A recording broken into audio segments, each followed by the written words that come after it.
Olá pessoal, tudo bem com vocês? Eu me chamo Marcos Queiroz, para quem não me conhece.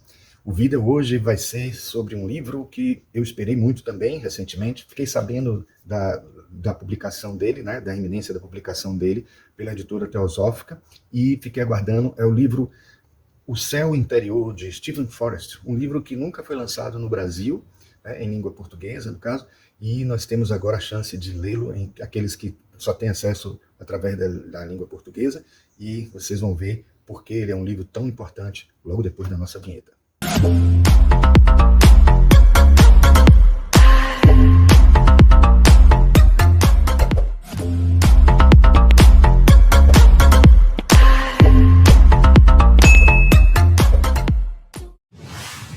Bom, esse livro, talvez alguns de vocês, os que estudam astrologia há mais tempo, já devem saber da existência dele, né? Um livro que realmente estava faltando na nossa biblioteca.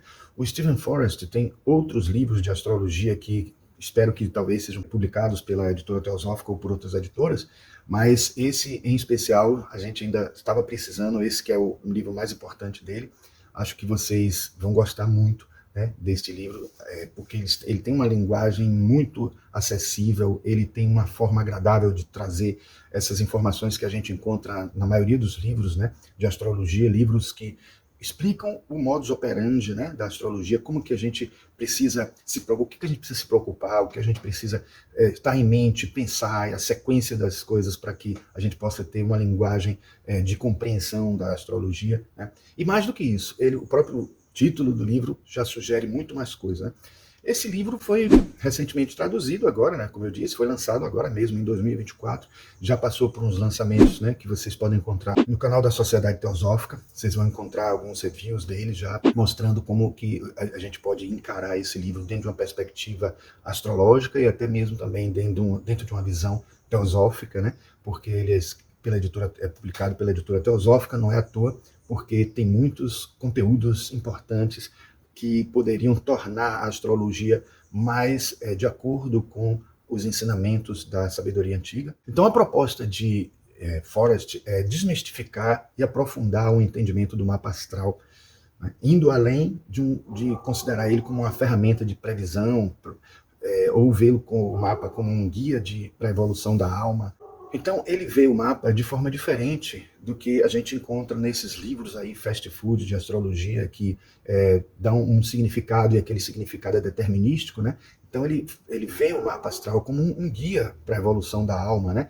E como um propósito espiritual que está expresso ali, como se o céu estivesse dentro de nós, de alguma maneira se expressando no nosso psiquismo, no nosso espiritual, né? No nosso caminho espiritual. Ele mostra também, como em quase nenhum outro livro, o caminho pelo qual a astrologia revela condições pessoais internas, né, nos apresentando uma linguagem simbólica para a gente compreender melhor a nossa realidade íntima, né, psicológica, social, espiritual, e também as subjetividades, as singularidades expressas através de nossos propósitos evolutivos, estratégias e recursos da personalidade, nossas sombras mais profundas e inconscientes, funções e disfunções psicológicas de cada um dos elementos da linguagem astrológica, né? Unindo signos, planetas, casas, aspectos, regências e nodos lunares também, né? E em uma composição como em uma orquestra, ou como em sentenças, como em palavras, ou como em território, né? Então, isso dentro de uma visão de mundo humanística, né, que se iniciou lá com as obras do teosofista e eminente astrólogo Danny Rudyard, né, que a gente gosta muito, na verdade. O autor Steven Forrest é um renomado astrólogo e amplamente conhecido por seu estilo acessível e, ao mesmo tempo, profundo, né, e que conecta aspectos psicológicos, espirituais e práticos da astrologia. O céu interior vai além das interpretações tradicionais dos signos e planetas, né?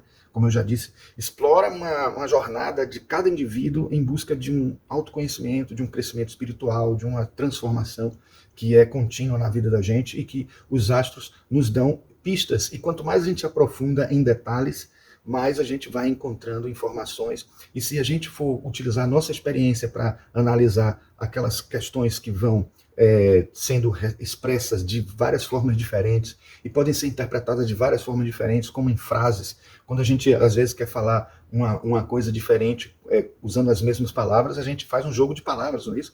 Então a gente tem que entender essa linguagem, porque às vezes ela até pode estar ter uma mesma frase e a entonação ser diferente, e isso já fazer diferença. Então é nesse sentido que ele mostra que a astrologia tem que ser muito bem entendida, numa linguagem muito mais profunda do que simplesmente aquela expressa por palavras, por símbolos, por sentenças, porque o que está ali é algo que está nos dizendo uma realidade, nos falando sobre algo dentro de nós, sobre o que acontece dentro de nós e fora de nós também, né? Porque de alguma maneira a astrologia nos serve como instrumento para o crescimento interno, mas os elementos externos fazem parte da nossa trajetória, da nossa caminhada na Terra também.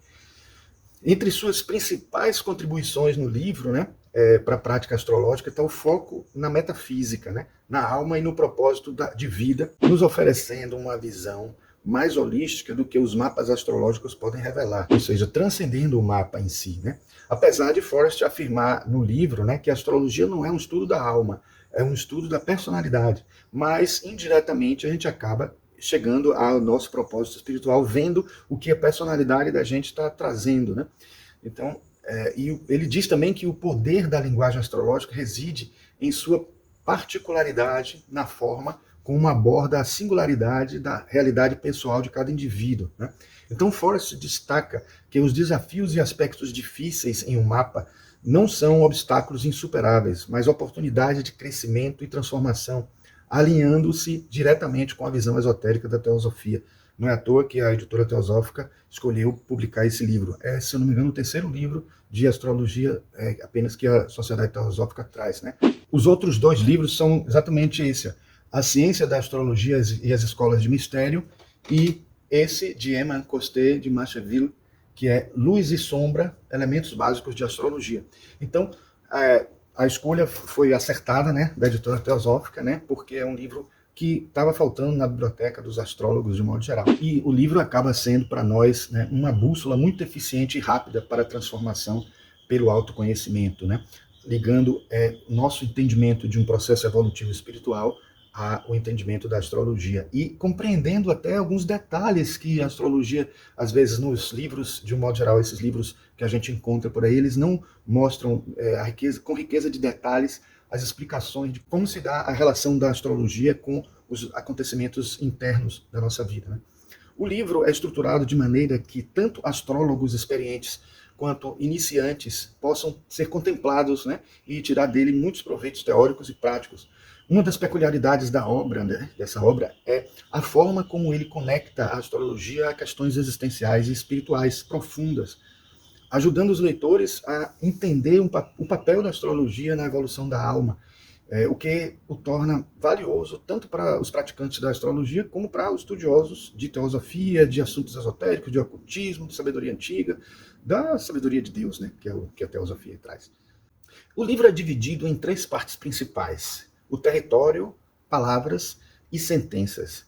E cada uma dessas partes traz insights essenciais para quem busca compreender a astrologia como uma linguagem espiritual, simbólica e evolutiva, né? Como ela tem que trazer, né, esses 3 elementos.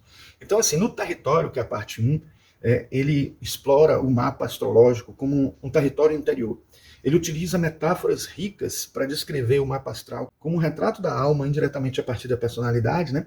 E das lições de vida de que cada indivíduo está destinado a enfrentar. Este é o ponto importante. Ela não fala só do acontecimento interno nosso, mas a gente pode fazer deduções do que precisa acontecer, do que precisa ser melhorado nesse ou naquele aspecto, né? E ele sugere que, como um mapa geográfico, né, seja lido o mapa astral como um mapa geográfico, né, mostrando potenciais trajetórias, mas não determinando como a jornada será feita, não sendo uma coisa determinística, né, porque é preciso que a gente perceba as várias nuances que a vida nos traz, e o livre-arbítrio e a forma como a gente vai conduzir, cada um pode trazer aquelas energias para um caminho diferente, de acordo com a sua realidade, né? Isso é um ponto crucial para a abordagem evolutiva da astrologia, porque a ênfase está nas escolhas conscientes que cada indivíduo pode fazer, né? Reforçando a ideia do livre-arbítrio que eu falei nesse instante, né?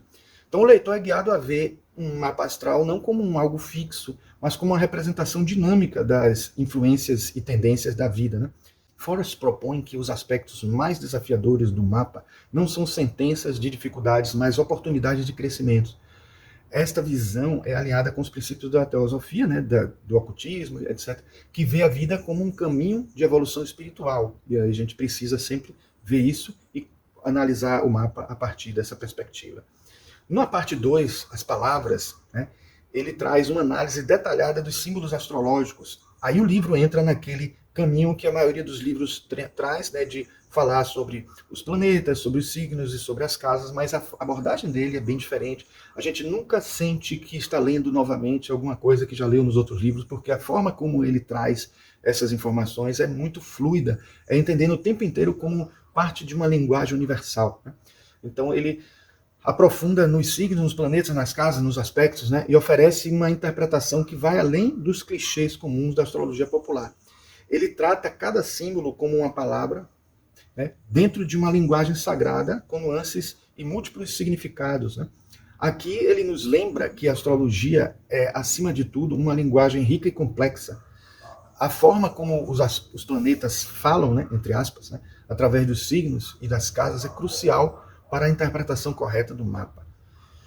Por isso que o tempo inteiro ele está dizendo que pode ser feita uma análise diferenciada, né? E Forrest evita explicações rígidas e unidimensionais, preferindo uma abordagem que reconhece a complexidade e profundidade da experiência humana, né? Que, na verdade, o humano tem muitas camadas, né? A gente não pode ficar sempre pensando linearmente, né? Para ele, os planetas não são entidades separadas, mas partes interconectadas de um todo, refletindo o estado da alma em sua jornada. Esta sessão, né, a sessão das palavras, é um verdadeiro manual para aqueles que desejam aprofundar-se na leitura do mapa astral, né, oferecendo ferramentas práticas para aplicar essas palavras em contextos reais da vida. Eu queria, era para ter feito isso também com a parte do território, trazer um trechinho, alguns trechinhos que eu separei aqui para ler para vocês, que me chamaram muita atenção. Desculpem aí os cachorros, que sempre vocês veem aí, que quem acompanha o vídeo, eles sempre estão aqui na hora, também participando do vídeo. Bom, ele tem uma frase que eu gostei muito, que eu destaquei aqui, sublinhei, que ele diz o seguinte: cada símbolo astrológico representa um espectro de possibilidades. Cada mapa astral contém as raízes de 10.000 personalidades. Esta é a chave para o sistema. Ou seja, não dá para você simplesmente considerar o Sol em tal signo, em tal casa, é isso e acabou. Se você não analisar isso em conjunto com a Lua em tal signo, em tal planeta, Vênus, Marte, Mercúrio, né, Plutão, Júpiter, todos os planetas, em todos os signos, em todas as casas, tudo que acontece nas casas, em que planeta, em que casa está cada signo, né, onde está o ascendente, onde está o meio do céu. Essas coisas todas são tão importantes que sejam lidas em conjunto, coisa que até alguns autores já falam, mas não com a propriedade que ele traz, e não mostrando tantos exemplos como ele traz também, e aí a gente acaba entendendo como é importante fazer essa conjunção. Aí depois ele tem aqui uma passagem que ele diz assim: a astrologia só nos pode nos ajudar de três maneiras. Ela pode retratar vividamente a mais feliz das vidas disponíveis para nós. Ela pode nos dizer que ferramentas temos disponíveis para o trabalho e como melhor empregá-las. E pode nos advertir com antecedência sobre como serão nossas vidas quando estivermos indo pelo caminho errado. A partir desse ponto, devemos afirmar que todas as escolhas estão em nossas próprias mãos e que nenhum planeta ou signo predetermina um destino específico. Aquelas pessoas que começam a justificar que são assim por causa do signo, porque o signo dele é isso, aquilo, está com ascendente ali, acolá, não podem justificar pela astrologia, porque nós somos os principais responsáveis, porque podemos conduzir aquele caminho, aquela forma, aquela energia que ganhamos no momento que nascemos, ou que faz com que a gente tome certas decisões ou certas atitudes em função de como foi a energia no momento em que nascemos e como ela vai se modificando ao longo do tempo, dos trânsitos, das conexões, a partir também do caminho que foi o mapa do nosso nascimento. A gente não pode só justificar nossa vida por conta disso, porque existem pessoas que tratam essa mesma informação, esse mesmo caminho, essa mesma configuração celeste de maneiras diferentes, de acordo com as suas atitudes, as suas maneiras de agir. Então, assim, eu acho que é importante a gente entender como que essas coisas funcionam, e eu acho que o Steven Forrest traz isso com muita propriedade. Bom, Na terceira parte, que eu separei uma parte aqui também, o que eu poderia dizer assim, que é a parte das sentenças, é a parte final, é onde o autor une os conhecimentos adquiridos nas partes anteriores e mostra como os diversos símbolos do mapa astrológico, né, se integram para formar sentenças completas. Aqui, Forrest se refere à interpretação do mapa como uma narrativa da vida do indivíduo, oferecendo direções sobre como essas sentenças podem ser lidas e, mais importante, como elas podem ser vividas, como cada um vive aquilo que está ali demonstrado nas configurações do mapa natal ou nos mapas auxiliares, né? Revoluções solares, revoluções lunares, progressões secundárias, né? E os outros caminhos que a gente pode ter de analisando um mapa de duas pessoas e tal. Cada mapa ele pode ser analisado de uma mesma forma, de certa maneira, porque as configurações vão sempre apontar por certos caminhos, certas tendências, certas situações. Mas se ele tem uma configuração, se ele é um mapa horário, se ele é um mapa de, digamos, progressão solar, etc., são novas análises que podem ser feitas, porque a gente vai combinar também com o mapa natal, certo? Praticamente tudo que se refere a algo que acontece depois do nosso mapa, do nosso nascimento, tudo que a astrologia aponta que é depois do nosso nascimento, a gente tem que comparar, analisar, verificar de acordo com o nosso nascimento em si, para ver como é que essas coisas são analisadas em conjunto, né? Quando a gente vai também fazer um mapa de sinastria, é interessante analisar o mapa de nascimento de um, o mapa de nascimento do outro, e até fazer um mapa composto. Tudo isso são coisas que dão a gente uma linguagem, fazem a gente juntar todos esses dados e descobrir algo que pode nos apontar para um caminho, mostrar algumas tendências, e ele até em algum momento fala assim que a astrologia seria até desnecessária por um ponto de vista, porque tudo isso acontece independente da astrologia. A gente tem um bom relacionamento com o outro é de grande importância, mais importante do que saber qual é assim, o que é que dá certo e o que não dá certo, porque às vezes as pessoas são tão radicais quando fazem mapas de relacionamentos que elas são taxativas de não dou certo com fulano, não deu certo com ciclano. Então são pessoas que estão perdendo oportunidades, às vezes, de se relacionar com alguém que pode trazer algum ensinamento, um aprendizado, porque aquilo que ela está achando que não dá certo pode ser que seja o que ele necessita, o que ela necessita para um crescimento, um aprofundamento, né? E as pessoas são tão radicais que às vezes não precisam nem olhar o mapa, olham só o signo e dizem esse combina com esse não combina com esse. Imagine que coisa absurda. E ele diz que se a astrologia não existisse, essas coisas ainda aconteceriam. Então a astrologia nos ajuda a ter uma direção em alguns momentos, a ter caminhos que podem nos ajudar a autoconhecimento, a autorrealização, a descobrir coisas que estão, às vezes, em potencial e que a gente não percebe, descobrir quais os caminhos que a gente pode trilhar melhor ou com mais dificuldade, que são mais desafiadores, e isso a gente já com antecedência, às vezes a gente até nem experimentou determinadas áreas, ou não observou, porque às vezes a gente não olha para dentro, para o nosso céu interior, para verificar essas coisas. E quando a gente lê a astrologia, lê o nosso mapa, a gente acaba se compreendendo melhor nesse sentido.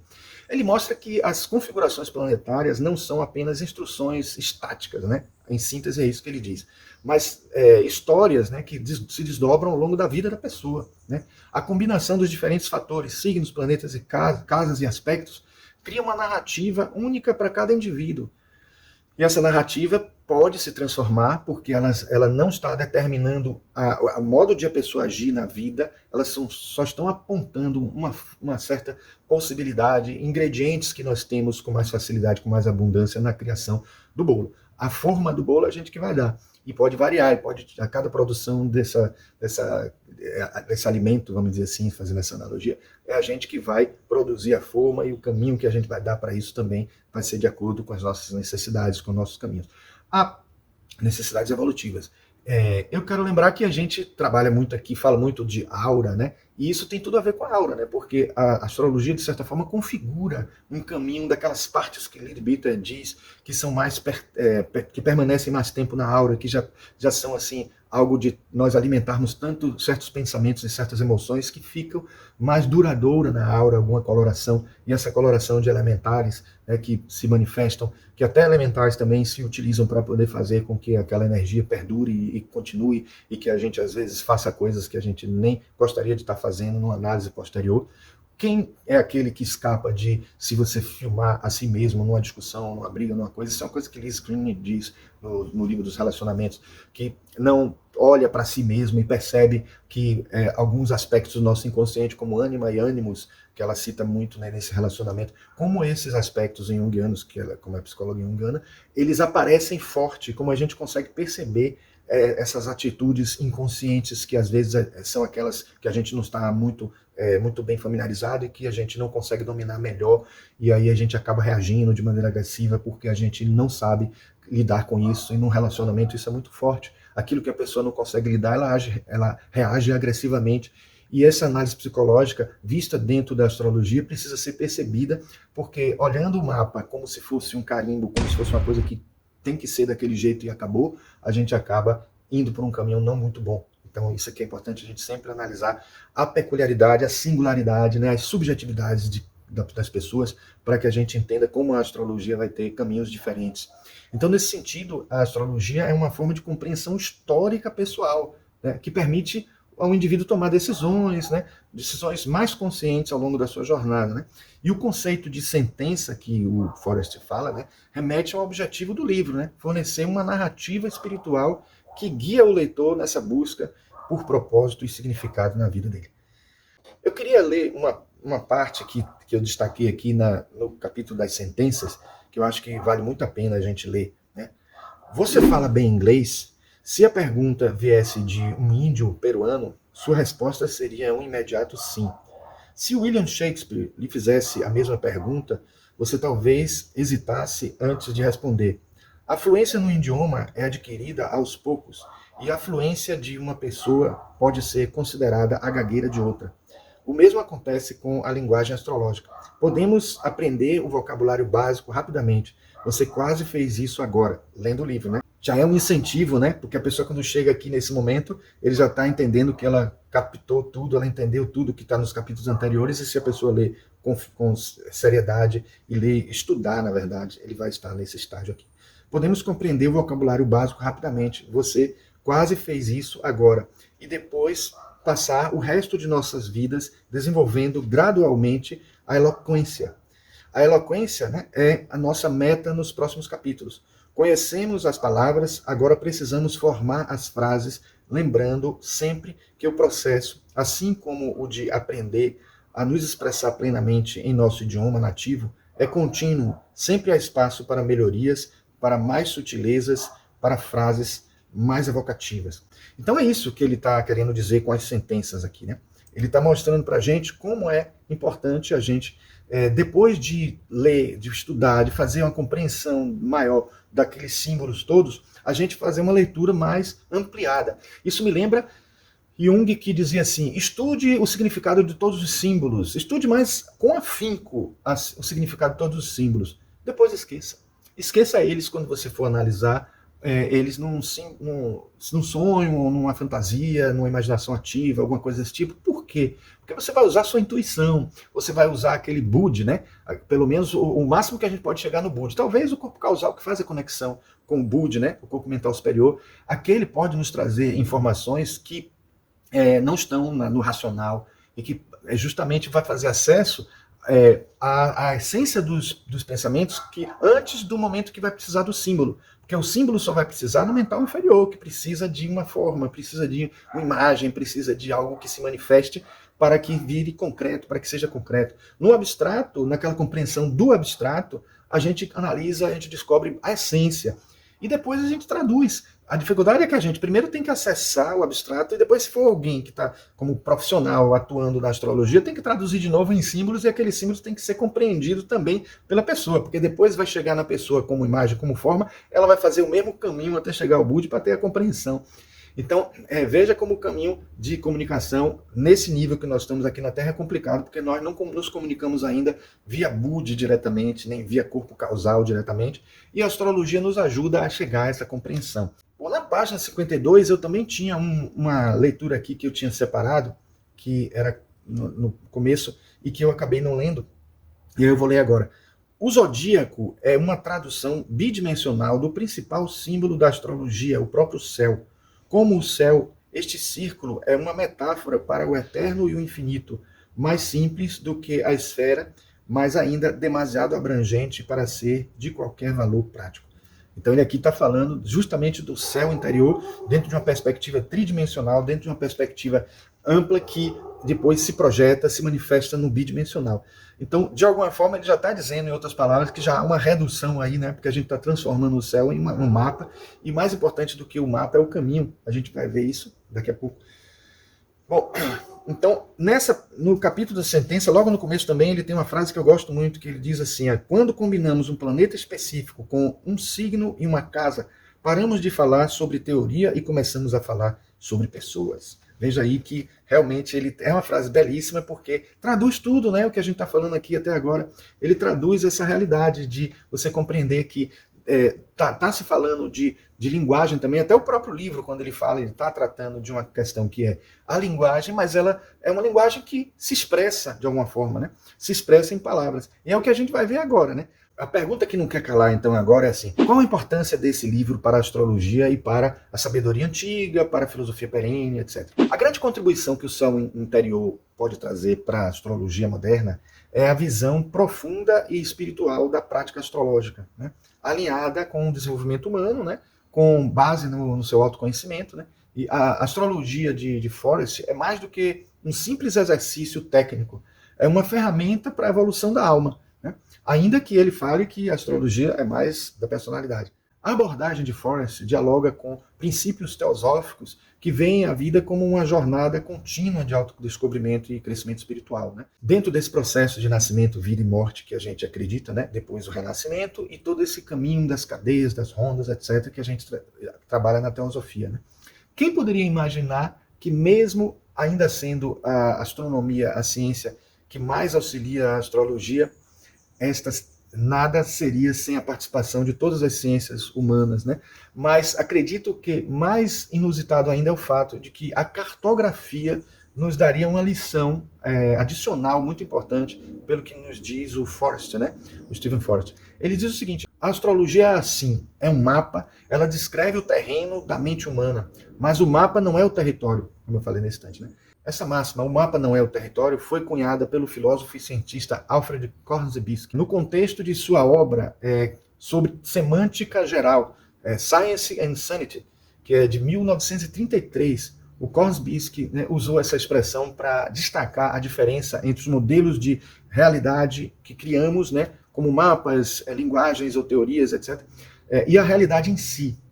O mapa representa nossas interpretações, conceitos ou representações da realidade, enquanto que o território é a realidade propriamente dita, né? Daí a primeira parte ser território, né?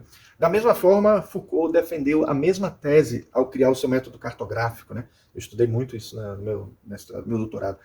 Então, assim, ele distingue com muita nitidez as palavras e as coisas, tanto que ele tem aquele livro, As Palavras e as Coisas. O mundo das representações e o mundo dos acontecimentos. Atentar para isso no momento de interpretar um mapa é uma das principais mensagens do livro de Forrest, né? Já que um dos equívocos mais fáceis de acontecer, até mesmo com astrólogos mais experientes, é ser literal, determinista, pouco flexível nas nossas leituras da linguagem astrológica.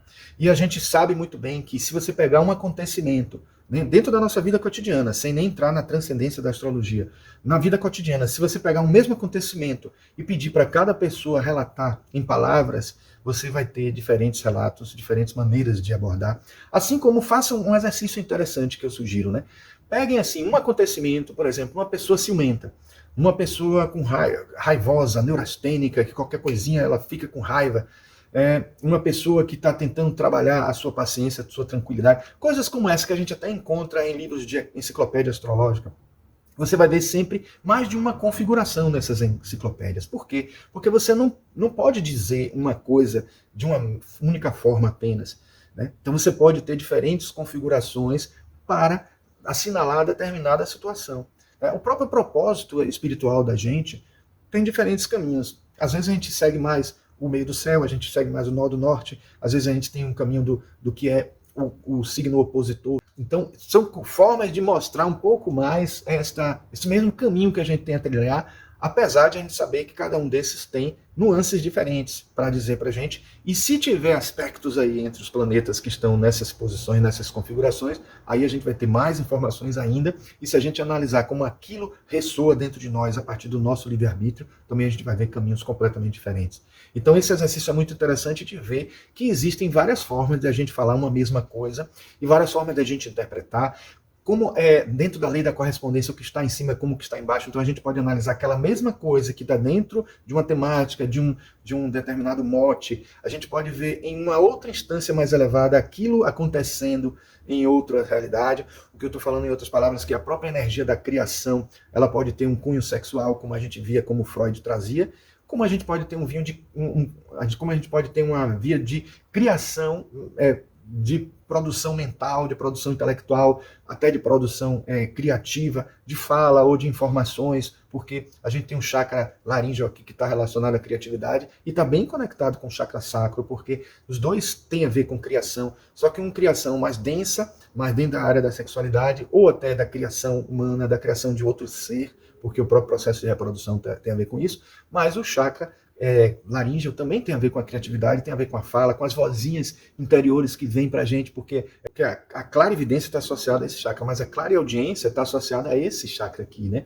Que faz com que a gente ouça vozes criativas para que a gente possa fazer coisas melhor, então coisas que vêm de fora e a gente recebe através desse chakra que na verdade está aqui atrás, aqui é a sua corola do chakra, mas isso tudo é para a gente entender como existem diferentes nuances de uma mesma comunicação. Primeiro porque quando a gente fala de comunicação física, essa mental é mental inferior, é aquela que exige palavras. E quando a gente está falando de território, quando a gente está falando do acontecimento, a gente está falando de algo que transcende a tudo isso, que é muito mais rico. Não é à toa que até os cientistas repetem sempre essa frase milenar, que a realidade é mais complexa do que a ficção. Porque a ficção envolve palavras, envolve alguém traduzindo uma coisa que está acontecendo na realidade, e quando envolve palavras acaba tendo reduções. A astrologia é uma linguagem, a astrologia tem palavras, então ela precisa ser vista com muito carinho, com muito cuidado, senão as pessoas podem deturpar e entender de modo equivocado. Então, O Céu Interior, de Steven Forrest, é uma obra seminal para quem deseja entender a astrologia de forma mais profunda e espiritual. De forma integral, efetiva, né, na nossa vida interior em constante transformação. Ao descrever o mapa astral como um guia de desenvolvimento pessoal e, consequentemente, apresentando fortes rebatimentos na evolução espiritual, o Forrest, oferece uma nova forma de ver o papel dos astros na nossa vida. O livro guia o leitor através de uma jornada que conecta a astrologia ao interior, nossos arquétipos e nossas relações transcendentes e imanentes, né, vindas de dentro de nós, com o universo, tornando indispensável tanto para astrólogos quanto para iniciantes na arte e na ciência da astrologia. Esse é um livro que transcende a técnica e abraça o mistério da vida, nos oferecendo com gentileza, né, uma leitura rica e transformadora para quem busca respostas mais profundas dentro da prática astrológica, com base no símbolo primordial, que ele considera o próprio céu, né, que mostra quem somos nós e quem devemos ser, seguindo o nosso próprio livre-arbítrio no caminho evolutivo, psicológico e espiritual. Seguindo o nosso self, né, na linguagem junguiana, expresso com muita eloquência em nosso céu interior.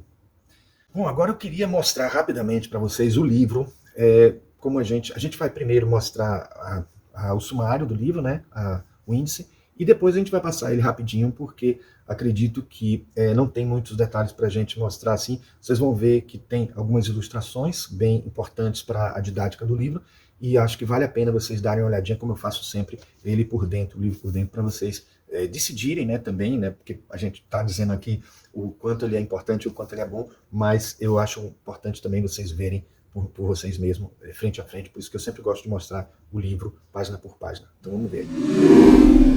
Bom, vamos lá, chegou a hora de a gente ver o livro por dentro, né?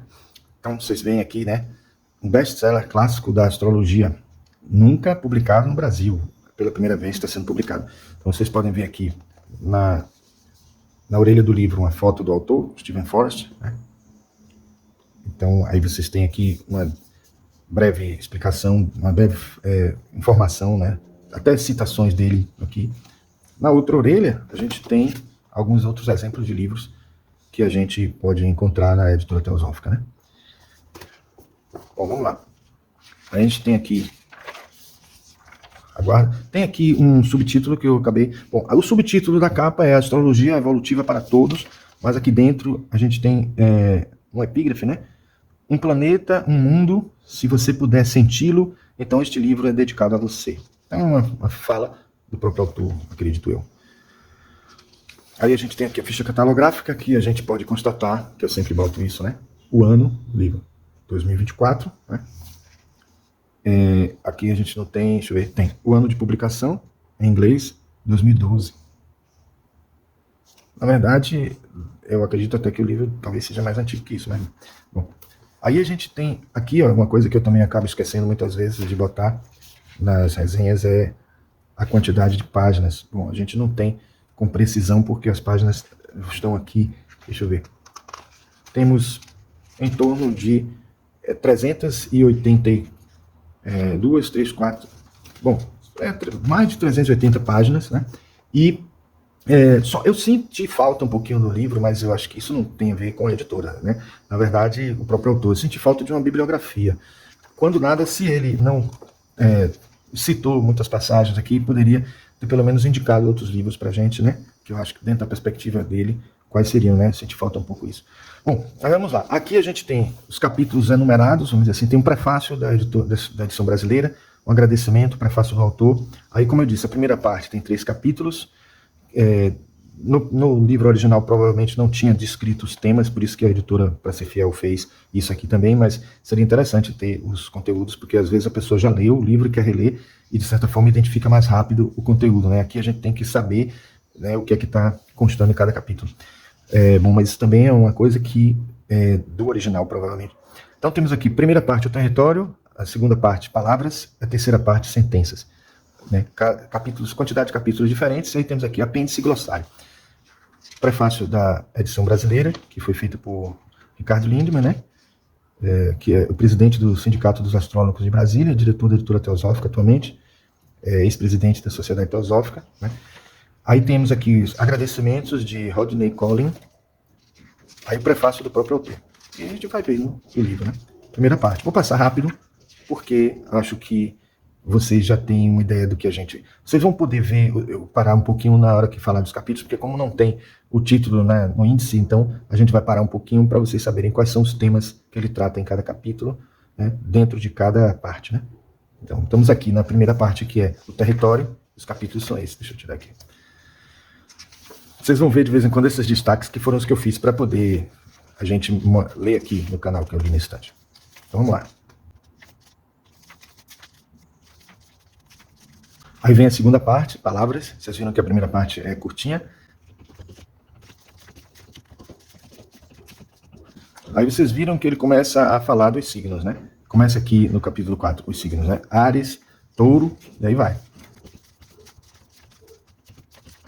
De cada signo ele fala o símbolo, o propósito evolutivo, a estratégia, o recurso, né? E é isso, e o recurso. Aí não, depois tem a sombra.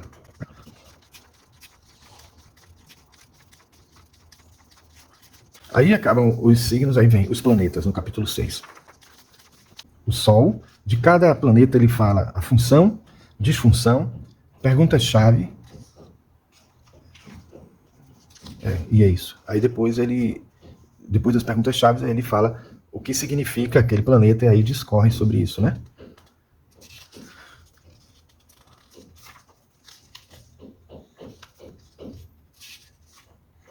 Aí, quando o planeta pode passar por retrogradação, ele fala do significado na retrogradação também. Né?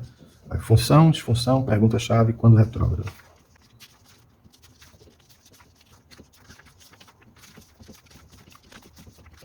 Depois, capítulo 7 tem as casas. Aí ele vai descrever cada casa, né? Primeira casa tem navegação bem-sucedida, navegação mal-sucedida. Aí ele começa a falar da casa em si, de um modo geral, né? Amplo. E aí tem os gráficos indicando a posição das casas, né?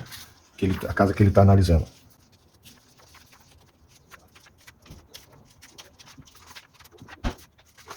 Aí vem a terceira parte. Eu marquei aqui para leitura. Que é as sentenças. Aquele trecho que eu li aqui, tá vendo? Aí nas sentenças ele tem o capítulo 8. A interpretação 1, planetas em signos e casas. Aí ele tem aqui as 5 etapas que ele fala, né? Da análise desse tipo de situação, né? Da junção, né? Da ideia de planetas nos signos nas casas. Interpretação 2. Aspectos, regências e nodos lunares.